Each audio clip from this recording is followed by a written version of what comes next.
नमस्कार, मैं हूं आपके साथ कविता थपलियाल। क्या आप हर महीने अपनी सैलरी से टैक्स देते हैं?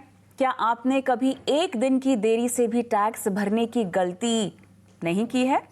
तो फिर एक सवाल पूछना जरूरी है, जब आप टैक्स दे रहे हैं तो करोड़ों कमाने वाले क्यों नहीं? आधिकारिक आंकड़े कहते हैं कि देश में ऐसे 7 से 8 लाख लोग हैं जिनकी आमदनी सालाना 1 करोड़ रुपए से ज्यादा है। लेकिन हैरानी की बात यहां पर यह है कि सिर्फ 3.5 लाख लोगों ने ही आयकर रिटर्न ITR फाइल किया है। बाकी वो कहां है? क्या उन्होंने कमाई छुपाई है? क्या उन्होंने टैक्स नहीं भरा है, या फिर सिस्टम इतना कमजोर है कि करोड़ों कमाने वाले लोग उसकी पकड़ से बाहर हैं? इनकम टैक्स विभाग ने अब 360 डिग्री प्रोफाइलिंग शुरू कर दी है। आपके खर्च, आपके ट्रांजैक्शन, आपके विदेश दौरे, यहां तक कि आपकी सोशल मीडिया लाइफस्टाइल को भी अब देखा जा रहा है। सवाल यहां पर बड़ा है। सवाल यहां पर यह है कि क्या ये जांच सिर्फ दिखावे के लिए है, या अब टैक्स चोरी पर वाकई शिकंजा कसेगा? सबसे बड़ा सवाल, क्या इस देश का टैक्स सिस्टम सिर्फ मिडिल क्लास के लिए है? वो मिडिल क्लास जो सैलरी से पहले ही टैक्स कटवा लेता है, जो महंगाई से भी जूझता है, EMI भी देता है, और अब ये सुनता है कि जिनकी सालाना कमाई 1 करोड़ से ज्यादा है वो तो सिस्टम से बचकर निकल जाते हैं। तो आज हमारे सवाल, जो कि हम पैनलिस्टों के सामने भी रखने वाले हैं, कौन है ये लोग जो टैक्स से बच रहे हैं? सरकार के पास जब सारा डेटा है तो कार्रवाई क्यों नहीं हो रही है? क्या टैक्स चोरी का नया जाल बुना जा रहा है कंपनियों, HUFs और गिफ्ट्स के नाम पर? और आखिर में, क्या भारत का टैक्स सिस्टम भरोसे के लायक अब रह गया है? ये शो उन करोड़ों टैक्स पेयर्स की आवाज है जो हर साल अपना फर्ज निभाते हैं, लेकिन जवाबदेही जब मांगी जाती है तो उनसे जो सिर्फ कमाते हैं पर देश को कुछ लौटाते नहीं है। जी हां, मेरे साथ खास मेहमान भी जुड़ गए हैं। Advocate Sudhir Rao, financial banking expert, supreme court of India; Mayur Shah, tax partner, EY India; CA Pankaj Shah, expert in taxation and business structuring, central council of member of ICAI। आप सभी का स्वागत है इस खास पेशकश में। और सुधीर, आप ही के पास आऊंगी सबसे पहले। ये तो दिन दिहाड़े जो है टैक्स चोरी हो रही है, और सवाल इसीलिए भी बहुत ज्यादा महत्वपूर्ण हो जाता है सुधीर, क्योंकि मिडिल क्लास ही है जो हर तरह की मार खाता है। उन्हें टैक्स देने में प्रॉब्लम नहीं है। उन्हें प्रॉब्लम तब आती है जब इस तरह की खबरें आती हैं और पता चलता है कि इतने सारे लोग तो टैक्स दे ही नहीं रहे हैं, और ये वो लोग हैं जो बहुत ज्यादा कमाते हैं, अधिक से अधिक कमाने वाले ये लोग हैं। देखिए, मैं आपकी बात से सहमत हूँ कि मिडिल क्लास इस दौर में वो क्लास बन गई है जो पूरी तरह से प्रताड़ित है टैक्स की वजह से। तरह तरह के टैक्स जो है इम्पोज किए जा रहे हैं सरकार की तरफ से, और उस सिचुएशन में जो कुछ एक इलीट क्लास जिन्हें हम कह सकते हैं, या कुछ ऐसे समृद्ध वर्ग कह सकते हैं जो रिसोर्सेज के साथ इस सोसाइटी में रहते हैं, वो तरीके निकाल रहे हैं जिनसे टैक्स की में उनकी बचत हो रही है। और ये सब चीजें तब हो रही हैं जब सरकार नए नए टैक्स लगाते जा रही है, और उन सब टैक्सेस का जो डायरेक्ट इम्पैक्ट है वो मिडिल क्लास के ऊपर पड़ रहा है पूरा।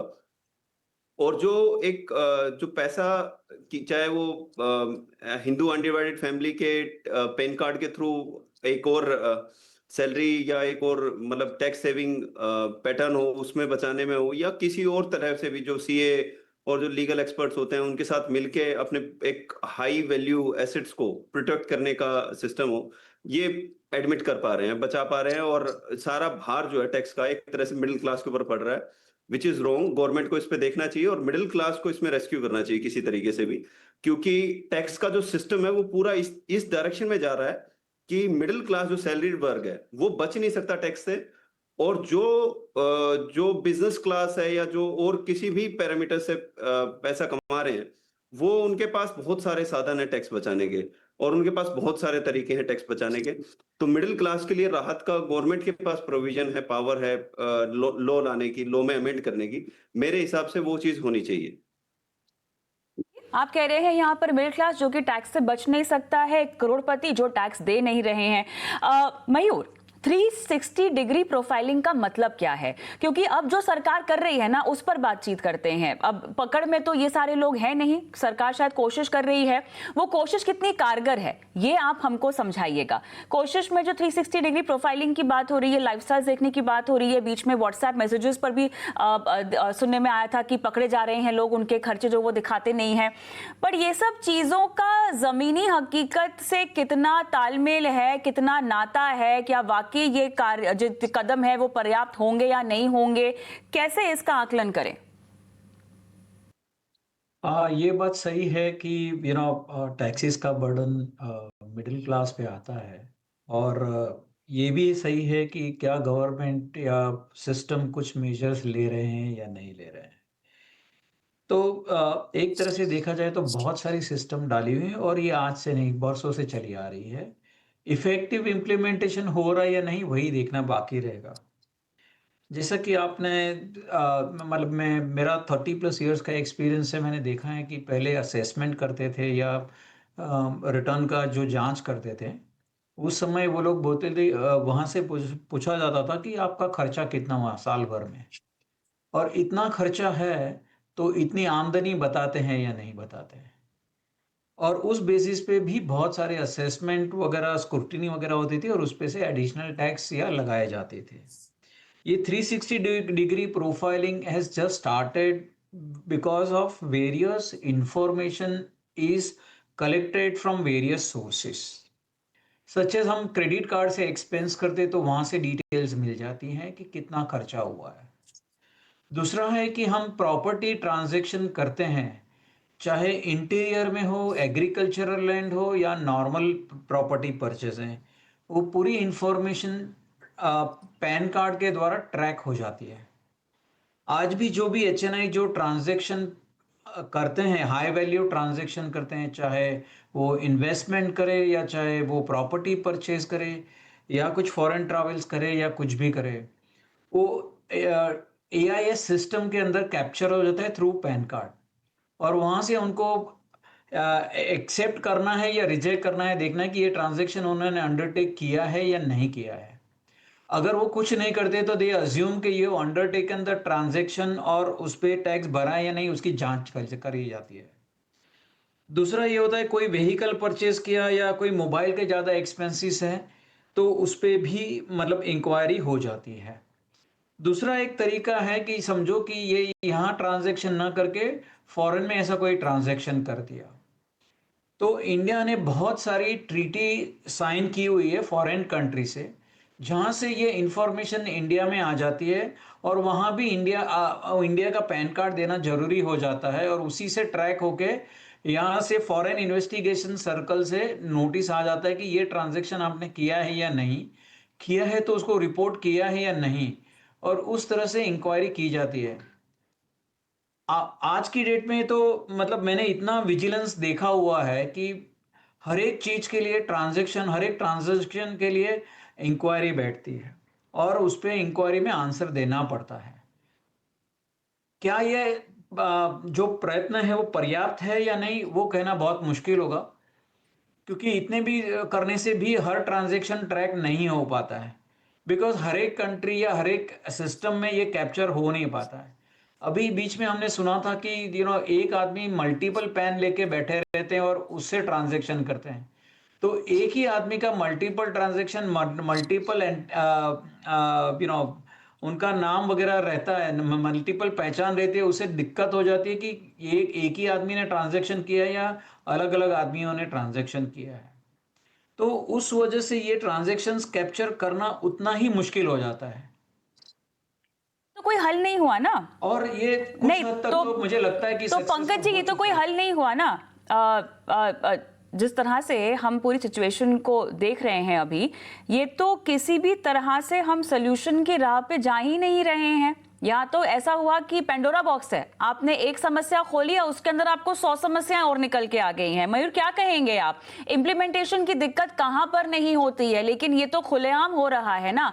मल्टीपल तरह के से आपके खर्चे हो रहे हैं, मल्टीपल इन्वेस्टमेंट्स हो रही हैं, टैक्स इन्वेजन खुलेआम हो रहा है। सख्ती कहाँ कम पड़ रही है और इन्हीं लोगों के लिए सख्ती क्यों कम पड़ रही है जहां पर सबसे ज्यादा होनी चाहिए?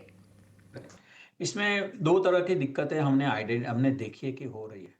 इतना सारा डेटा आने के बाद उसको एनालाइज करके राइट डायरेक्शन में ले जाना बहुत मुश्किल काम होता है।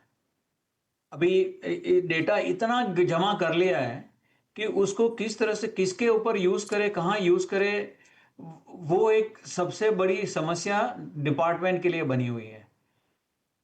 और उसको ट्रैक करके सही असेसिंग ऑफिसर के हाथ में भेजना भी एक मुश्किल हो रही है। दूसरा एक चीज होता है कि इसके नहीं, फतवा है। आप प्रॉब्लम समझा रहे हैं। पंकज, आपके पास मैं आना चाहती हूं क्योंकि आपका एक टेक लेना बाकी है। दिक्कतें बहुत सारी अगर है तो उसका सल्यूशन आखिर क्या सख्त कानून नहीं हो सकता है? इतने खुलेआम टैक्स इन्वेजन कैसे किया जा रहा है? पंकज, क्या आपको मेरी आवाज आ रही है? हाँ जी, नमस्कार। देखिए, सबसे पहले तो हम एक मिडिल क्लास आम सैलरीड करदाता को बिजनेसमैन से कंपेयर नहीं कर सकते। आप सैलरीड की बात करें, सरकार ने 12,75,000 सालाना इनकम मतलब 1 लाख रुपए महीने से ज्यादा जिसकी इनकम है, उसके लिए टैक्स जीरो कर दिया है। तो सरकार इंडिविजुअल के बारे में भी सोच रही है।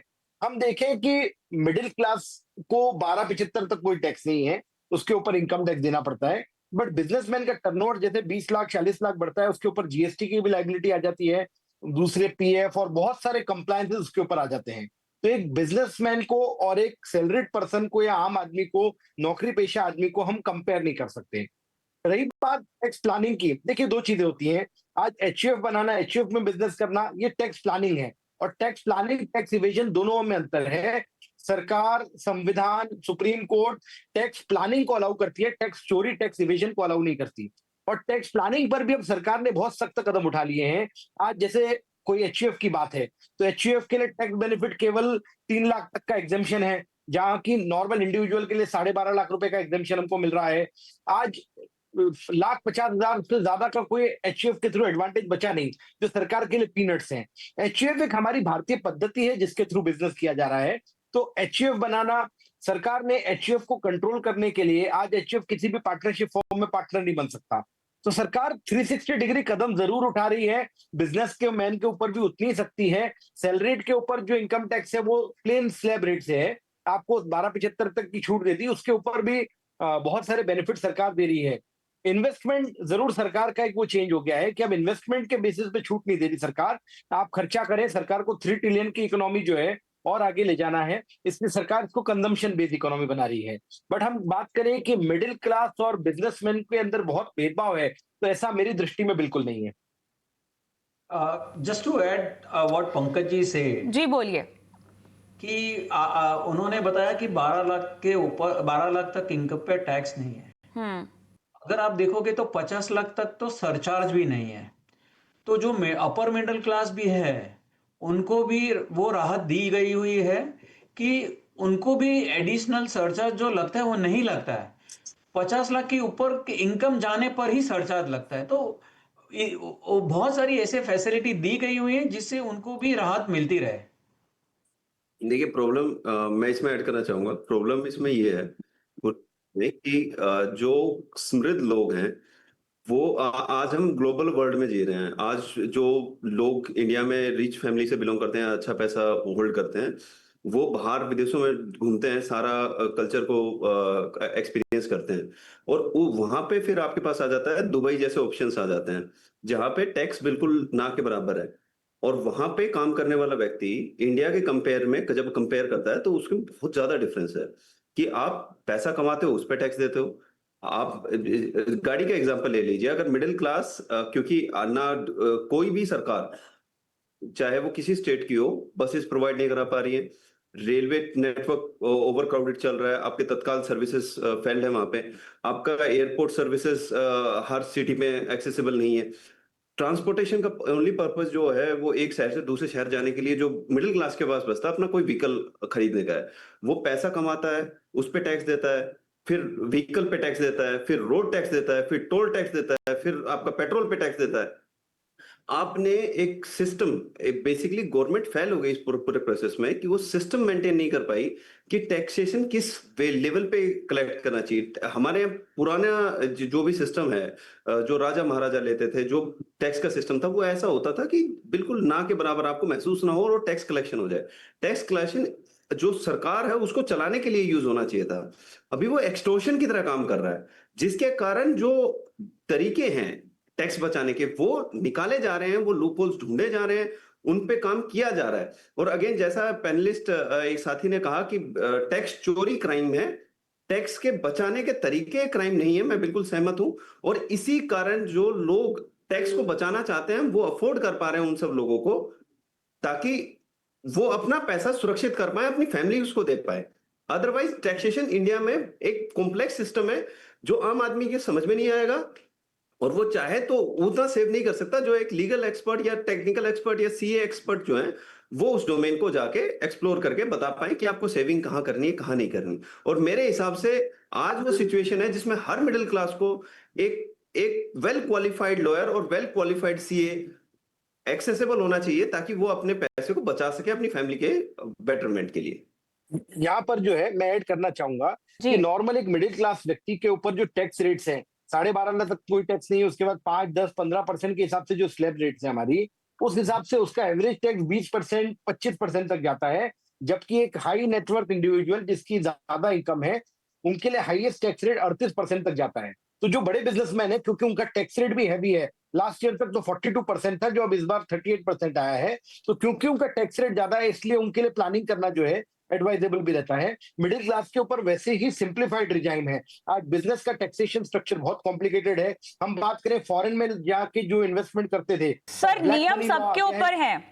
पंकज जी, नियम सबके ऊपर लागू जी। है, सबकी क्षमता के हिसाब से लागू है, लेकिन यहाँ पर कोई अपनी बिल्कुल। जिम्मेदारी से बच नहीं रहा है, अपने कर्तव्य से कोई बच नहीं रहा है। सवाल यहाँ पर नियम जैसे लगाए हैं, क्यों लगाए हैं वो नहीं है। सवाल यहाँ पर यह है कि जो नियम लगाए गए उनका पालन क्यों नहीं हो रहा है, उसके लिए कौन जवाबदेही है? देखिए, निश्चित रूप से नियमों का पालन इनकम टैक्स विभाग के पास अब जो जानकारी आ रही है उसके थ्रू हो रहा है। नोटिसेज थोक में जहां पर भी कोई बोगस क्लेम या कुछ भी मिलता है, गवर्नमेंट का इंफॉर्मेशन सिस्टम इतना स्ट्रांग हो गया है कि आपको नोटिसेज जा रहे हैं, वार्निंग जा रही है। अब सर, समाज तभी सुधरता है पंकज जी, समाज तब सुधरता है जब उनके सामने उदाहरण रखा जाता है, जब उनके सामने ये बोला जाता है कि ये काम किया है, उसके पीछे ये सजा है। सुधीर, आप कुछ बोलना चाहते हैं? मैं इसी में आपकी आपकी बात को ऐड कर रहा हूं थोड़ा सा। बिल्कुल सही है बात कि सिस्टम फेलियर है। देखिए, एक सरकार की तरफ से फ्लैक्स स्कीम लाई गई, आधार कार्ड, उसको लिंक कर दिया गया हर चीज से। पैन कार्ड, कुछ भी आप चाहते हैं आधार कार्ड से लिंक है, आपका पूरा बैंकिंग सिस्टम आधार कार्ड से लिंक है। उसके बावजूद आप ये कह रहे हैं कि आप फॉरेन ट्रैवल को ट्रैक करेंगे, आप सोशल मीडिया को ट्रैक करेंगे, आप ईमेल को ट्रैक करेंगे, आप व्हाट्सएप को ट्रैक करेंगे। What does it mean? आप ट्रैकिंग, मैं पैसा अगर किसी को भी दे रहा हूं, किसी को भी कर रहा हूं, it has to be some medium, या वो हवाला या वो बैंकिंग सिस्टम है या कैश में है। Everything is under government preview. आप आधार कार्ड इतनी बड़ी फ्लैक्स स्कीम लेके आते हैं, आप सब कुछ आधार कार्ड में आपका रखा, आप फोन नंबर डिस्कनेक्ट कर देते हैं जस्ट बिकॉज कि आपका रीवेरिफिकेशन मैंडेटरी है। और आप ये कह रहे हैं नहीं नहीं, हम जो है व्हाट्सएप देखना चाहते हैं लोगों के, हम ईमेल देखेंगे लोगों के। This is very against the law, क्योंकि आप एज पर लॉ इन्वेस्टिगेशन या किसी चीज का पर्सनल इंफॉर्मेशन सब एक्सेस करेंगे। अगेंस्ट द लॉ है ही सुधीर जी। साथ ही ये जो अमीरों की हम बात कर रहे हैं, वो थोड़ी इतने खुलेआम में व्हाट्सएप चीजों से अपने ट्रांजैक्शंस, अपनी टैक्स छुपाने की बातें करेंगे, प्लान बनाएंगे।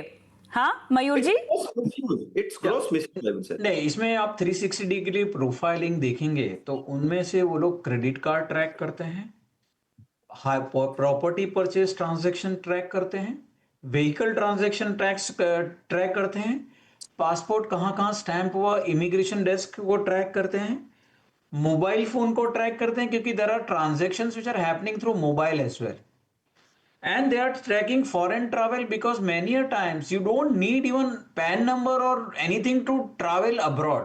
इनफैक्ट उसको ट्रैक करना है, अगर ट्रैक करना नहीं है तो आसान तरीका है कि वो लोग टैक्स कलेक्ट कर लेते हैं before you undertake any foreign travel, and they are tracking through Aadhaar. So these are the mediums, external medium they are using for tracking the transaction and analyzing transactions. I am not aware about, they are using WhatsApp and other things being used, और वहां उसके basis पे notice, because it cannot be even inducted as an evidence also. And therefore they are not using such medium or some such mechanism even to track the transactions or to analyze the transactions.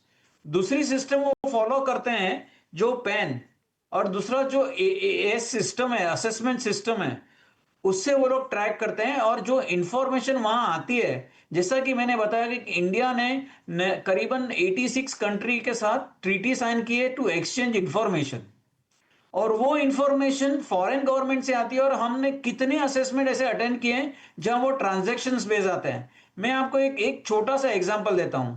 एक foreign एक high net worth individual जो abroad रहता था, India में आया, वो तभी non resident था और अभी वो ऑर्डिनरी रेसिडेंट हो गया। उसकी पूरी फॉरेन एसेट्स उसको डिस्क्लोज करनी पड़ी। एक गलती हुई, उसको पूरा का पूरा फॉरेन एसेट्स ऐड करके उसको इनकम बता के पूरा टैक्स वसूल लिया उनसे। वो गलती अभी उसको तो करेक्ट करने के लिए उसको केस फाइल करके उसको कोर्ट में जस्टिस मिलेगा। मतलब ये मैं जो बोल रहा हूं कि लग रहा है कि ये रेगुलेशन इफेक्टिव नहीं है। सी, कोई भी सिस्टम को सेटल होने के लिए थोड़ा टाइम लग जाता है। अब तक इतना बड़ा डेटा था जिसको एनालाइज करना डिपार्टमेंट के लिए मुश्किल हो गया था। और ये गवर्नमेंट नहीं, मैं एडमिनिस्ट्रेशन की बात कर रहा हूं, because government has no role to play in this. It is the administrator of this regulation who has to really implement it effectively. उनके पास इतना डेटा था, वो कर नहीं पा रहे थे। अब जब एआई सिस्टम वगैरह जब इंसर्ट कर दिए इसमें, पूरा सिस्टम कंप्यूटराइज हो रहा है, तो उनको इंफॉर्मेशन तुरंत मिल जाती है। इनफैक्ट कभी कभी टैक्स ऑफिसर के हाथ में नहीं रहता कि नोटिस इशू हो जाती है, क्योंकि वो सिस्टम कर ही देता है। तो ये अभी हम माने कि अगर सिस्टम कुछ काम करती है अभी, और कोई भी सिस्टम को सेटल होने के लिए थोड़े टाइम लगता ही है, और वो उस टाइम में, मतलब ये बात सही है कि आज पूरा हो रहा है या नहीं हो रहा है या सफिशिएंट है कि नहीं, वो बोल सकते हैं। क्योंकि इतना सिस्टम और इतना डेटा एनालाइज करके उसको ट्रैक करके उसको एनालाइज करके नोटिस इशू करना इजी वर्क तो है नहीं, पर अभी सिस्टम के थ्रू किया जा रहा है। तो I agree with Pankaj ji when he said कि system is gearing up to this. Whether it is 100%, no, I don't think it is 100%. It takes lot of time and there is lot of repetition also. एक ही काम 3 जन करते हैं, तो वो भी eliminate करना होगा उनको। और वो हमें दिख भी रहा है, उसका फीडबैक भी, जो भी प्रोफेशनल्स हैं वो फीडबैक देके उसको करे भी करवाने का प्रयत्न करते हैं, और गवर्नमेंट इफेक्टिवली सुनती भी है। जैसा हमें CBDT सुधीर, आपका क्या टेक है फिर इतने सब चीजों में? देखिए, इसमें बड़ा सिंपल एक चीज है। अगर गवर्नमेंट ने ऑफिसर्स रखे हैं और वो असेसमेंट कर रहे हैं, मेरा ऐसा मानना है ज्यादातर ट्रांजैक्शन, एक तरफ हम कह रहे हैं कि यूपीआई के ट्रांजैक्शन जो है वीजा के ट्रांजैक्शन को ग्लोबली, जबकि यूपीआई इंडिया में है और वीजा कार्ड ग्लोबल में है, तो ग्लोबली हम उसको सरपास करने के सिचुएशन पे आ रहे हैं कुछ एक दो महीनों में। एक तरफ हम कह रहे हैं हमने इतनी ज्यादा ट्रांजैक्शन कर दी, दूसरी तरफ हम कह रहे हैं हमने ट्रांजैक्शन कर दी लेकिन हम ना ट्रैक नहीं कर पा रहे हैं। I strongly disagree with this. There are systems, there are tools available. We are not living in an era of जहां पे इलेक्ट्रिसिटी नहीं है, जहां पे कंप्यूटर्स नहीं है, जहां पे एआई नहीं है, जहां पे कुछ सिस्टम्स नहीं है। It's just the willingness of the individuals who are sitting at the top need to be decided that yes, we want to track down all the loopholes in the existing system. We want to fill up those, and we want to ensure as the middle class is paying the taxes, जो upper middle class, जो rich class है, जो elite class है, वो भी taxes चोरी ना कर पाए, वो भी टैक्स दे। जब आप सिस्टम बनाने पे आओगे, जब आप विलिंगनेस पे आओगे कि हमें करना है, तब चीजें होंगी। आज की डेट में मुझे वो विलिंगनेस पूरी तरह से मिसिंग आउट दिख रही है, पूरी तरह से। यहाँ मैं ऐड करना चाहूंगा कि आज हमारा देश 140 करोड़ से ज्यादा, मतलब दुनिया की सबसे बड़ी पॉपुलेशन वाला देश है, और उसमें भी हमारे पास इतना अच्छा डेटा सिस्टम है। आपको पता है आज 99% रिटर्न ऑटोमेटिक सिस्टम प्रोसेस कर देता है। मैडम, आपने रिटर्न फाइल किया, आपकी कहीं और से रिटर्न है, वो आपको जो है इंडिकेशन देगा, वार्निंग देगा, आपका एडिशंस कर देगा। तो ऐसा नहीं है कि अपर मिडिल क्लास या केवल मिडिल क्लास के लिए ज्यादा टैक्स है। आज हर व्यक्ति का, बल्कि सर्च सर्वे और जो एक्स्ट्रा ये सब चीजें होती है, ये बिजनेसमैन के ऊपर ही होती है। कभी भी किसी सैलरी वाले के इनकम टैक्स वाले नहीं जाते। आज इंफोसिस के साथ मिलके इनकम टैक्स डिपार्टमेंट ने प्रोजेक्ट इनसाइट चलाया कि सारी इंफॉर्मेशन को एआई बेस्ड 360 डिग्री प्रोफाइल करके जहां पर उनको बड़ा एविजन दिख रहा है वहां पर वो लोग एक्शन करते हैं। तो ये आम आदमी को परेशानी कम है, बिजनेसमैन के ऊपर पूरी तरह इनकम टैक्स का शिकंजा है। बिजनेसमैन और आम आदमी में कोई भेदभाव नहीं हो रहा, ये कहना सरासर गलत है कि आम आदमी के ऊपर तो टैक्स की बड़ी मार है और बिजनेसमैन जो है आराम से घूम रहे हैं, टैक्स नहीं दे रहे। ऐसा नहीं है, उनके ऊपर भी बहुत सारे चेक्स एंड बैलेंसेस आज की तारीख में हैं। चलिए, यहाँ पर चर्चा तो बहुत ज्यादा होती रहेगी, आप सभी अपना अपना मत भी रख रहे हैं, लेकिन देखिए आम जनता के लिहाज से जब तक कोई उदाहरण सामने नहीं आएगा तब तक किसी भी बात का विश्वास नहीं होगा। करोड़ों की कमाई लेकिन टैक्स नहीं। सवाल ये नहीं है कि डेटा आया कैसे, सवाल ये है कि अब कार्रवाई होगी या नहीं होगी। क्या सरकार सिर्फ डर दिखा रही है या वाकई टैक्स चोरों पर शिकंजा कसने भी जा रही है? आम आदमी हर महीने सैलरी से टैक्स देता है तो करोड़पति कैसे बच रहे हैं? जब सिस्टम के पास पूरा डेटा है तो अब चुप्पी नहीं, जवाब चाहिए। ये सिर्फ टैक्स चोरी की कहानी नहीं है, ये सिस्टम पर भरोसे की भी कहानी है और हम यही पूछते रहेंगे और इसी तरह के सवाल देश की जनता के सामने भी हम लाते रहेंगे। लेकिन फिलहाल बहुत बहुत धन्यवाद आप सभी का इस पेशकश में शिरकत की। धन्यवाद। Thank you. मुझे भी इस चर्चा में फिलहाल इजाजत दें। नमस्कार।